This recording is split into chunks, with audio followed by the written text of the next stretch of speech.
Good afternoon, everybody. Thank you for being here today. I appreciate it. My name is Kristi Noem. I'm the United States Secretary of Homeland Security. And today we're here in Minneapolis and St. Paul visiting with folks and community members and our law enforcement officers about the worst of the worst. This office here has done incredible work to make sure that we are getting criminals, terrorists, foreign terrorist organizations, gang members off of our streets and protecting the members of this community. I have behind me 4 of the individuals that work here in the state and in this region to make sure that we're getting dangerous people away from the citizens in this community in this state, and I want to introduce them for you. We have Sam. Sam Westbay is with HSI. He is the acting special agent that's in charge of this office, and he'll make a few opening remarks here in a little bit as well. We also have David Easterwood. David is with ERO. He is the acting field office director, and I'll ask him to give you a quick update on some of the work and operations that they've been doing as well. We have Tanya Price, who's HSI, an assistant special agent in charge that is stationed here and is doing good work for the citizens of Minnesota, and also Toria Rich. She's the ERO deputy field office director that has been here for several years now working to help protect community members. Listen, the work that these individuals have done has been incredible. Under the Trump administration, our president has been focused on protecting American citizens, on making America safe again. And these individuals get up every single day and support their law enforcement officers that are out on the street upholding the law. Now remember, in this country, with this president in the White House, we don't pick winners and losers. We don't decide which law gets enforced and which one doesn't. There are laws, they are on the books, they were put in place, voted on, and instituted, and therefore we enforce them all. If members of Congress, senators, governors don't like the law, then they should go through the work of changing them and telegraphing and communicating to their members that live in their communities why it needs to be changed. So today, these officers have done incredible work to make sure they're protecting our next generation of Americans. Just since January, they have removed over 4,300 individuals off of our streets who have been arrested and were committing crimes and here illegally in this country. 3,316 had criminal histories, which means they were out there perpetuating violence against citizens here, and now they're no longer doing that because of the work of these law enforcement officers. Of those individuals, 98 of them were gang members, members of foreign terrorist organizations as designated by the Trump administration. Also, 11 of those individuals were known or suspected terrorists, people who will not be able to commit those atrocities here in the United States because we were out on the streets arresting them and removing them and bringing them to justice. 2 of the individuals that have been arrested just since January were foreign fugitives, which means other countries were wanting them for violent crimes and looking for them, and they were able to locate them and send them home to their countries to face justice as well. Our officers are in the streets every single day doing difficult work to make sure that our laws are upheld and that families are protected. Since January, 515,000 have been arrested and deported across this country and removed for breaking our laws. 70% of those individuals had pending or criminal charges against them. I'll talk about a few of the worst that have been removed from this area, but I want you to know that the individuals that have been arrested and removed have had crimes and charges against them such as murder, assaults, homicides, robberies, carjackings, and shootings. And all of those numbers in this community in Minneapolis and St. Paul, those numbers have only gone up since 2019. Under the leadership of Mayor Fry, under the leadership of Governor Walz, more violent crimes are being perpetuated in these communities because of their refusal to defend American citizens.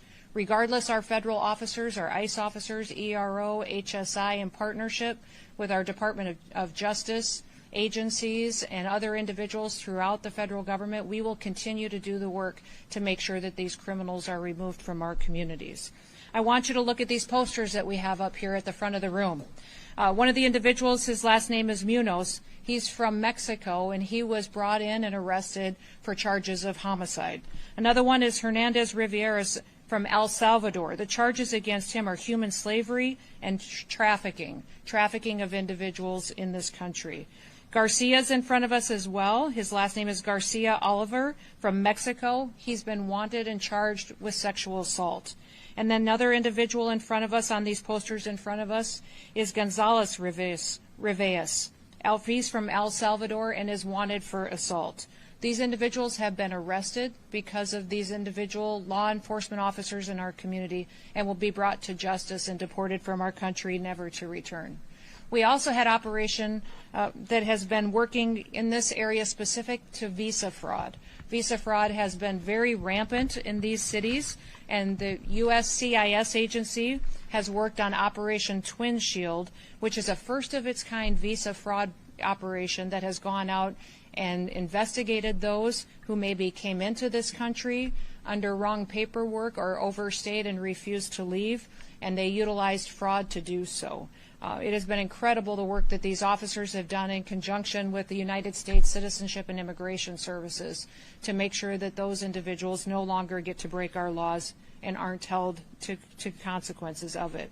The violence against our law enforcement officers has gone up 1,000% in recent days, which means because of the rhetoric of politicians in Washington, D.C., but also here locally, our law enforcement officers have been demonized. And because of that, the consequences of the violence that they've had to face has been overwhelming for them at times. I'm here today to ask all of the people in Minnesota, all of the people in the Midwest and throughout our country to support your law enforcement officers, to support them and help protect them as they go out and do their jobs. Each and every single one of them took an oath. They took an oath to support and to defend this country, to defend their communities and protect people, and that's what they're doing every day when they go out and they enforce the law. They make sure that people who perpetuate violence on individuals are brought to justice, and that those who break our laws face the consequences of that and are removed from our country. We've seen attacks across our country on law enforcement, but also on their facilities. We last night had an unprecedented attack on a Coast Guard facility in California by San Francisco.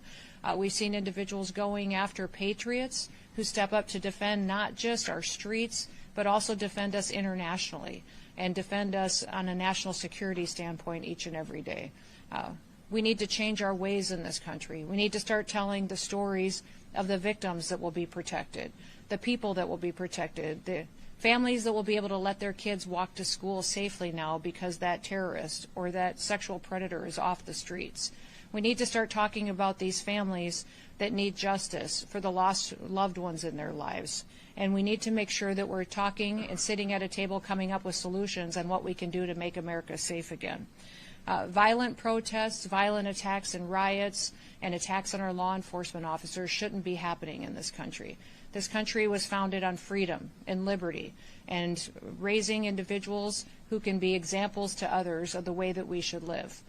The Midwest and the Minnesota has always been proud of that, and I think that we can continue to set an example by new agreements that we can reach with law enforcement agencies, but also this city and this governor, by making sure that we're enforcing our laws and that we have partnerships together. In fact, we've been very encouraged by the fact that we have one of our local counties that has signed a 287G program to help us be able to make sure we're getting criminal, illegal aliens off of our streets and out of our communities and off of our roads so that we can protect individuals going forward. The people of this state deserve peace, and I'm hopeful that we'll continue to see that through the good work of these law enforcement officers in front of us. If you get the chance today, thank someone who defends our laws. Our laws matter, and if we don't like them, we change them, but in the meantime, we're going to continue to work to make America safe again.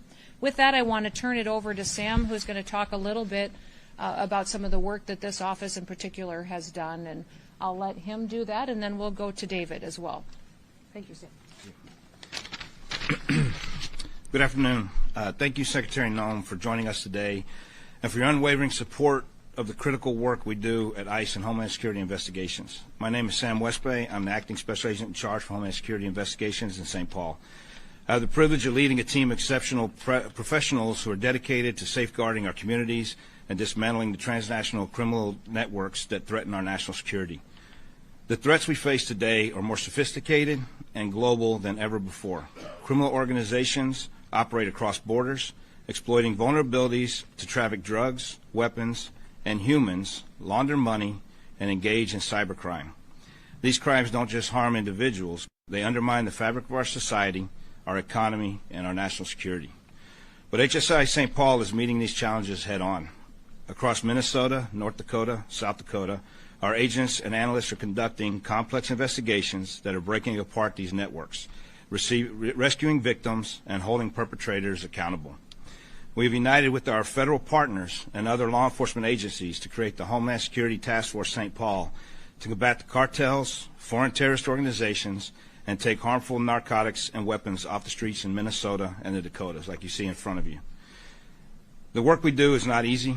It requires long hours, meticulous attention to detail, and a willingness to confront dangerous and often unpredictable situations. But the men and women of HSI St. Paul rise to the occasion every day, driven by a deep sense of duty to the Constitution and federal laws and an unwavering commitment to the mission. As Secretary Noem has highlighted, the safety and security of the American people is our top priority.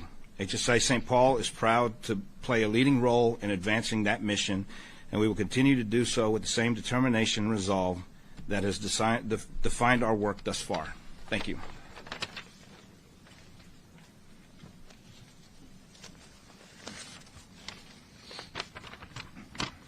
Good afternoon.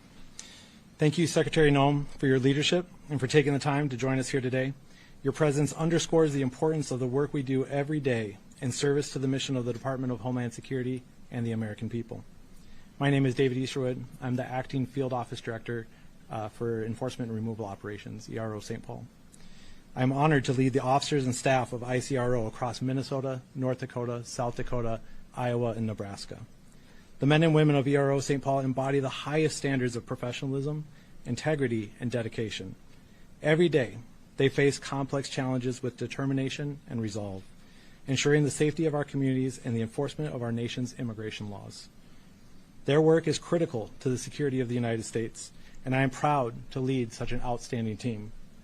Across Minnesota, North Dakota, South Dakota, Nebraska, and Iowa, our efforts have made a profound impact.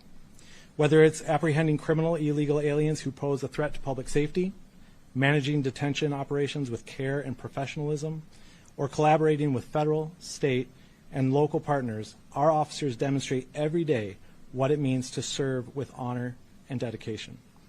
As Secretary Noem has emphasized, our mission is clear: to protect the homeland, uphold the rule of law, and ensure the safety and security of the American people. As we move forward, I am confident that this team will continue to rise to the challenges before us. Thank you. Thank you, Sam and David. And this office has been focused on getting the worst of the worst off of our streets. The results that they have brought forward for this community and this city has been absolutely incredible. But as they talked about, they service not just Minnesota, but the surrounding region as well. And we pray every day for their safety when they're out doing their work, and that they would continue to have the support of the people who live here. So with that, we will open it up to any questions that you may have. Mm-hmm.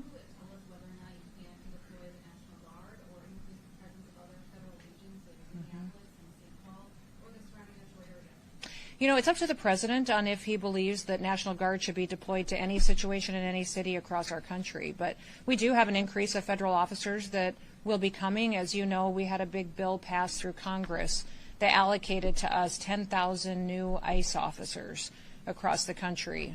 We have received over 175,000 applicants for those jobs. So the first 12 to 1,500 are out in their offices now, have been trained and qualified and equipped and are out there doing their work. We have thousands more in the next week or two that will be deployed to field offices as well, and this office will be the beneficiary of that as well. So you'll see dozens of new agents and federal officers here doing the work to get these criminals and terrorists off of our streets. Curious about the weapons and drugs that were on the table. Were those seized locally, and were they seized this year?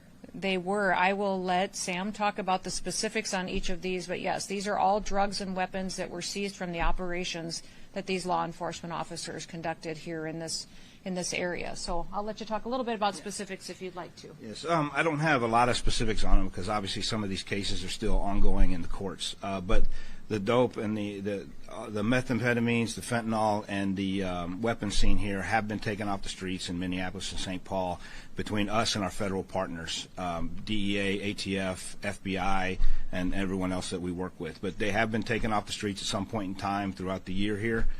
So this is not something uncommon to this area to see this. Madam Secretary, earlier this week, or yesterday, Mayor Lurie of San Francisco said that he talked to you after President Trump said that he wouldn't be doing a federal deployment to San Francisco. What did you tell the mayor during that call? Is there still a chance that San Francisco could end up with federal immigration or crime enforcement searches? I did talk with the mayor of San Francisco, and we talked about all of his efforts to bring some safety and security to the streets of San Francisco, and that he had a conversation with the president who said we would cooperate and help as much as we could, but that if he didn't get it under control, that we would move in, that we would bring in more support, potentially National Guard, Department of War individuals that would be able to help make sure that those people get the safety that they deserve as well. I'll tell you what, last night was not a good example of what the mayor is accomplishing and what the people in that area are accomplishing. To see this violent individual use a truck to try to break into our Coast Guard base and to ram those individuals and threaten the lives of the individuals who serve in our Coast Guard was horrific. And we won't stand for that anymore. I talked to the president about it just a couple of hours after it happened early this morning. And the president said that was their one chance, that if they don't figure out how to protect our law enforcement officers and protect our Coast Guard members, that we would be forced to come in and protect those individuals. Listen, our Coast Guard as well has been out there doing a lot of this drug interdiction that you see across the country and across the world. They don't just have a search and rescue mission. They have a mission to go out there and do a lot of interdictions out in our maritime seas and are picking up tons of cocaine and fentanyl and meth that's being shipped in. Because our border is closed, these cartels and terrorist organizations are moving it through different methods. And so our Coast Guard has been absolute rock stars in being partners with ICE and ERO and HSI to make sure that we're not just bringing people to justice, but that we're also getting these deadly drugs off of our streets. We have saved millions of lives by doing operations like this and getting these drugs out of a system and keeping them away from our children. Right here? Yeah, are you able to elaborate further, more specifically, when we should be seeing those dozens of new agents, and will they be targeting a specific demographic here in Minneapolis? Our new agents that will come to this region will continue to do the work that this office has done. They'll continue to go out and to not just go after the worst of the worst, but make sure that those individuals that are in this country illegally are brought to justice and deported. You know, one thing I would remind everybody is that we've telegraphed this from the very beginning of the administration, is that if you're here illegally, go home. We will give you $1,000 cash, we will buy you a plane ticket, and you will get the chance to come back to America the right way. If you wait until we detain you and have to deport you, it may take you months to get there, to get through the due process of it, and then you will never get the chance to come back to America and to be one of our citizens and enjoy what is so special about this country. So again, everyone should go download the CBP One app and be able to facilitate your flight and your payment, and we would like to get you back home to your country so that if you want to come back, you can do it the right way. It's been incredibly successful. The question is if it's been successful encouraging people to voluntarily go home? Absolutely.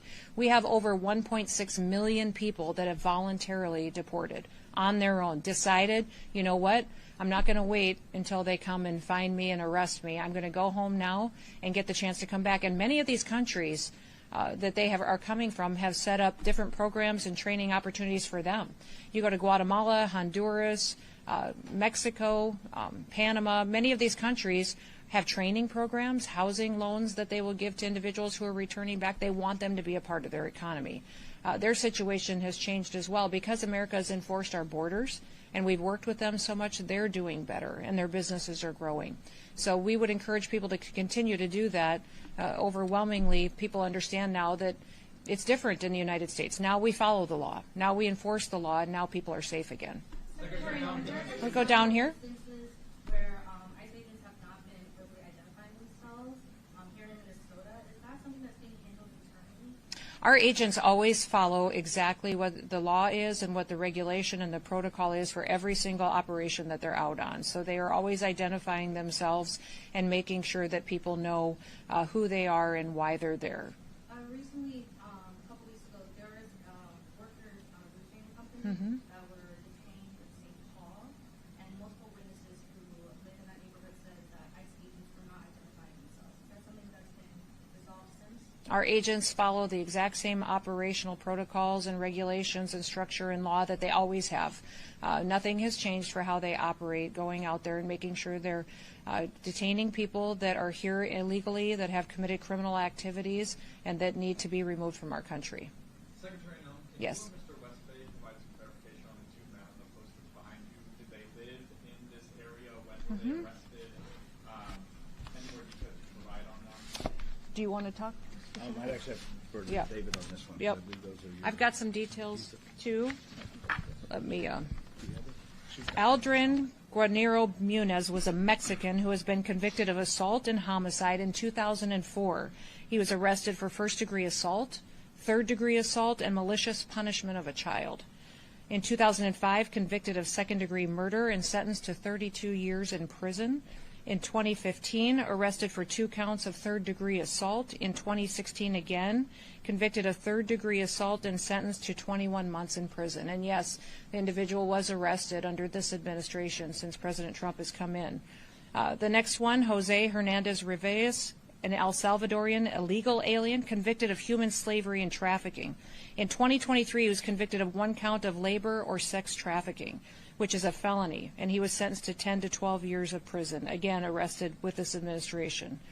Now, I'll remind you that our detainers that we have on individuals here are not being honored by the state. So when an individual, we lodge a detainer against someone that's going to be released back out onto the streets, this state is not honoring those detainers, correct? Which means those dangerous criminals are released and we have to go out and find them. We wish the state would change their position on that. Francisco Garcia Oliviar, an illegal alien from Mexico, was convicted of sexual assault. In 2021, convicted of attempted sexual assault in the first degree and sexual assault on a child of the third degree, and sentenced to 12 to 14 years in prison. And the last one is David Gonzalez Rivas, illegal alien from El Salvador, pending charges for assault, additional pending charges including drug possession, weapons possession, and also that includes a felony charge of carrying a concealed weapon. So, yes.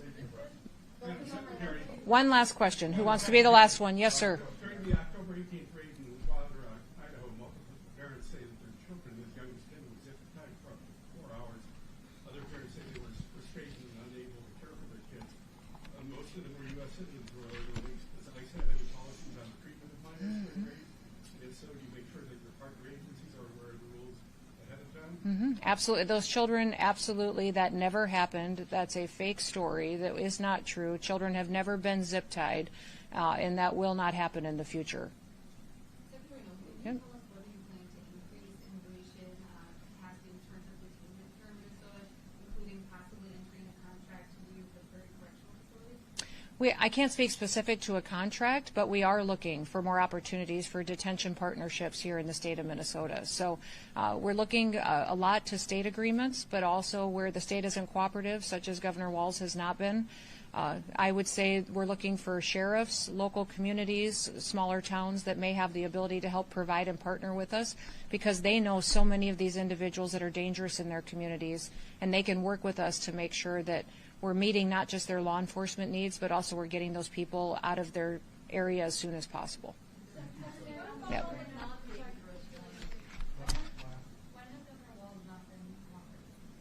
Well, I think starting by calling our law enforcement officers Nazis and Gestapo would be just about the worst thing you could ever do. When you have someone who has taken an oath to give their life to defend communities and to defend this country and our Constitution, that's a horrible thing to say. And I haven't heard him apologize for it yet either. But if he would sign agreements with us to have our backs out on operations, that he would help with the safety and the security of our federal officers when they're out there protecting people and making sure that we're focused on getting the worst of the worst off our streets as soon as possible, that would be absolutely wonderful. That would be a sea change that would be fundamental, because I don't know how he sleeps at night. I don't know how he goes to bed knowing that he's letting these people walk these streets and there can be more victims the next day. I hope that the next family who loses their child to the drugs that are on this table or illegal weapons that are on the streets doesn't have to put up with a governor like that. Thank you so much. Thank you, everybody. Appreciate it. Thank you so much. Did you have anything that you wanted? Okay, thank you.